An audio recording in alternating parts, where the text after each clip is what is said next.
सवाल रह जाता है कि हमने उत्तर पूर्व भारत के जब भी चुनाव देखे तो चुनाव के बाद के अलायंस की भी बात आती है, लेकिन ये भी देखते हैं सर, विधायक खरीद फरोख्ती की भी काम चलाई जाती है तमाम राजनीतिक। हाँ, आप ये है। इसको इनकार नहीं कर सकते। नहीं, नहीं, मैं इन इनकार सब नहीं करता चीज हूँ। मैं इन मैं सब सोच रहा चीज़ों हूँ को क्या सोचते मैं हैं? सोच रहा हूँ अगर मेरे पास 30 से थोड़ा कम हो तो शायद मैं बीजेपी का 25-30 एमएलए खरीद लूँ। आप बीजेपी का एमएलए खरीद लेंगे? जी, क्यों?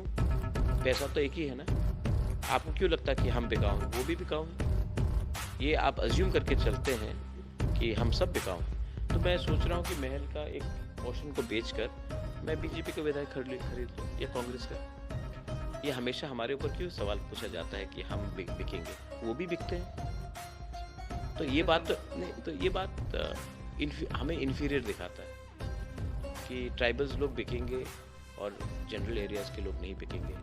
तो क्या जो महाराष्ट्र में जो बिके थे वो क्या जनजाति थे? जो कर्नाटका में बिके थे वो जनजाति थे? जो मध्य प्रदेश में ज्योतिरादित्य सिंधिया के साथ जो गए महाराज के साथ ग्वालियर में कांग्रेस को छोड़कर बीजेपी, वो क्या जनजाति थे? क्या सिर्फ जनजाति बिकता है? दूसरे देश में, दूसरे राज्य में कोई नहीं बिकता है। तो ठीक है, आप देखेंगे इलेक्शन के बाद, क्योंकि पब्लिक डंडा मारेगी अगर कोई बेचता है अपने आप को without getting constitutional solution for the people.